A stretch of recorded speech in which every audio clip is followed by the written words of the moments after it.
Armed Forces Day came to a city steeped in military history. The first reference to the military heritage of Nottinghamshire really was 1415, the Battle of Agincourt, when the archers, the bowmen from Nottingham, were referred to in some accounts as the Sherwood Foresters.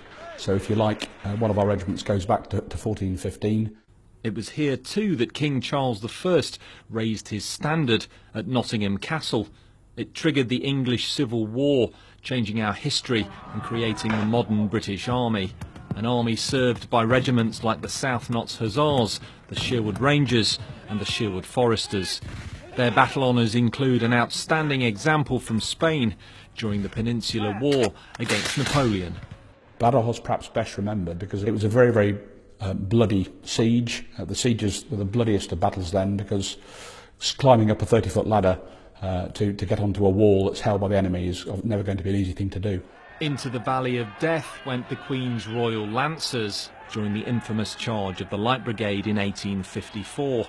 The next major actions for Nottingham troops were in World War I, a conflict that took a huge toll on the city. There were certainly more than 10,000 men who died on active service.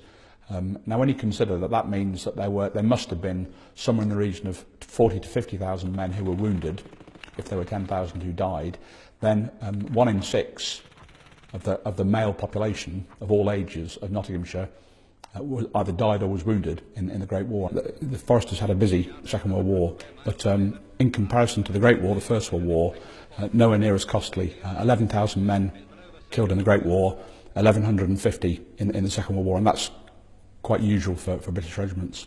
The Royal Navy has seen 6 HMS Nottinghams. In the air it produced the First World War ace, Albert Ball VC.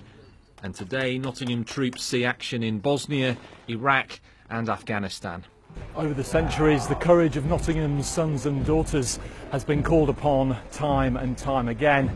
And as history has shown, that call will continue. Paul Bradshaw, BBC East Midlands Today, Nottingham.